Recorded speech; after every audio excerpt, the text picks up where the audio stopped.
Fine. Number one fight I want to see: Emmanuel Navarrete, Oscar Valdez. Oh, nice. I want Navarrete to move up to 130, and I want them to fight. And I think Navarrete starches Valdez. I was like, he wants to see Navarrete in the ring with somebody. I don't know who it is, but I had a feeling. And if not moving up to face Valdez, Navarrete fighting Gary Russell. Somehow Gary fought twice in 2022 would be unbelievable. But you ain't. This fight's big enough to make. They actually could go across the street to make this fight.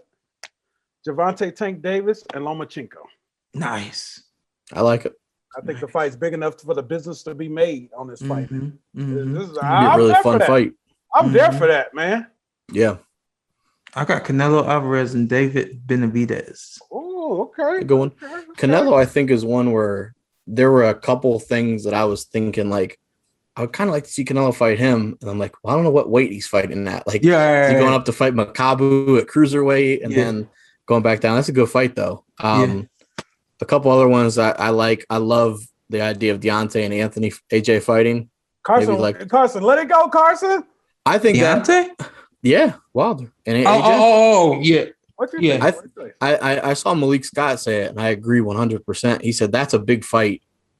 Whenever that happens, there's some fights out there that the belts don't matter, that records don't matter, that your last fight don't matter. I believe that fight is the epitome of that. Speaking of that, I'll take 2 retired boxers to come out and fight again. I'll pay for it. Porter Madonna.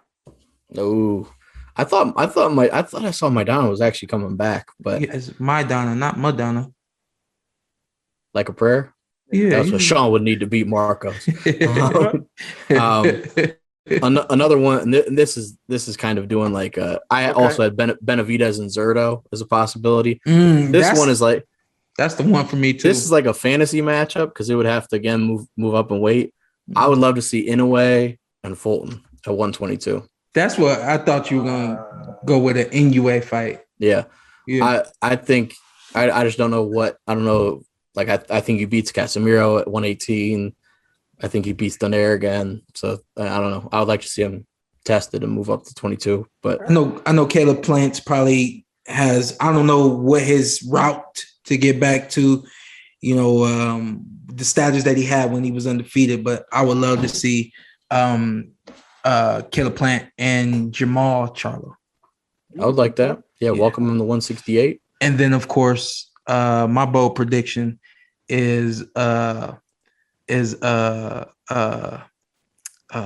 Boxing can ride a wave. I didn't that too, but I didn't write it down. But riding the wave. What is my bold prediction? Oh, perfect. Bold prediction. So bold you couldn't even remember. Carson, go ahead and drop yours. I'm gonna go last. I have a couple. All right, Carson, you supposed to pick one, Carson. I know, but there was one I'd come up with, and I was like, so the one that I think I have a bold prediction, then I have a kind of more general level of it. I think Triple G loses his title to Demetrius Andrade, and then on just like a general level, I think Triple G loses his title at some point this year. My bold prediction was that Demetrius Andrade gets one of the fights that he's been wanting, like forever. So I think he gets Triple G and beats him. Triple G I know he is still winning, but just like the last few fights, I'm like, me too. Doesn't look all the way there. And I think some of those young guys coming up, Munguia, me too. Boo. Yeah. What about you, Ant? I know you got some crazy stuff over there. He's practically the like the last of the Mohicans too. Who? Triple G? Yeah. Oh, yeah.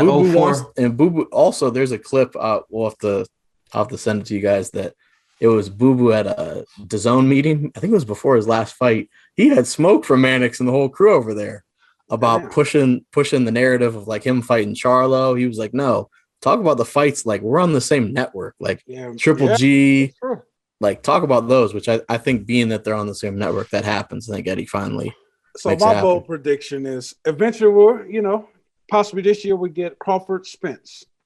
I feel like whoever loses that fight is going to get knocked out. Twist. Whoever wins that fight will get knocked out by Boots Ennis. It's over, and then the new generation takes over the welterweight. Spence Crawford will get KO'd by Boots Ennis. That is bold. I like it. You know how I feel about Boots, so Yeah. I'm with it. Oh, I would love to see that fight happen at some point this year. yeah, I know. Sean, do you think of yours? Because I have another one. Yeah, Carson. no, I just said it. Demetrius Fucking Andrade gets Carson. one of the big fights that he's been asking for.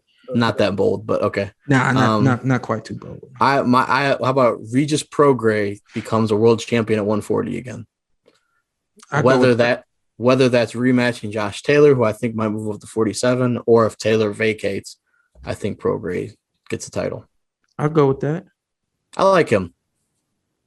I do too.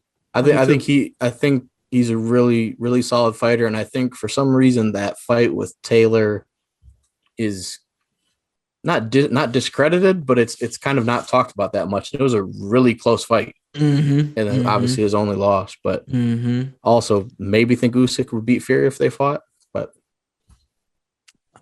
that's just me. I don't know. I don't think. Do you have an actual bold take over there, Sean? Because that was no extremely underwhelming. No, I don't. I think Demetrius Andrade gets a fight that he's been wanting. No. But in other news, Triple G is the last of the Mohicans, and he's waiting on somebody to kind of, push him out. Push him out. Yeah. That's why I think at least Boo Boo, if they fought, it wouldn't be a violent pushing out. I think Boo Boo would just outbox him. Mm-hmm. But like if Triple G fights like somebody like Munguia, I'm not so sure that it's not like or if Charlo stayed down there at 160. I don't know. I think it should be a big year of boxing. There's some exciting fights coming up already. Early in the year, we have Gary fighting Mark Magsayo. And we won't see him no more. End of this month. We'll see him again in 2023 afterwards. But don't say that. No, I hope this is that might be. Let me do that. That's my bold prediction. We get 2 Gary Russell fights in 2023. Go 3. That's bold as hell right there. No, that's 3. Melting the whole podcast. If I say that's too hot, but Keith fights coming up. Amir Khan and Kell Brook, which is a fight I'm extremely intrigued by. Not interested. Going to that one. Carson? You're not interested in that, Ant? No. It sold well. They sold out in like 10 minutes. I bet it will. But hey, over there. Can I be honest? No. I don't know who wins. I have no clue who wins. I'll sit there and I'll be care like, who wins. Yeah, Kell obviously wins. I'm like, no, Amir Khan. I'm like, nah, definitely Kell. I like both of them, but yeah, should be a big year for boxing. Really hey, big year fans, put your predictions down there. Fight of the year, bold prediction. Fight you what? Bold prediction and what else we got? Fight you want to see. Fight want to see. Put your stuff down there. Put it down. We'll shout some of them out next week. And I think the number one fight everyone wants to see is Spence Crawford. To be fair, so I think we all kind of went outside the box on ours. Yeah, that's like the obvious one, which hopefully happens. Yeah. And then Boots in is gonna get that ass. Boots is ready. Think Boots ready? Boots. Yes. Shit. Yes. Boots is ready. He said, What's up? I'm Showtime Shawn Porter. I'm Ant. Follow me on IG with 2 T's. Let's do it. Let's do it again. All right. Just introduce yourself. Okay. And then you tell them what to do. I'm Showtime Shawn Porter. I'm Anthony Brenagh. Carson A. Merk. Like, subscribe, comment. This is the Porter Way.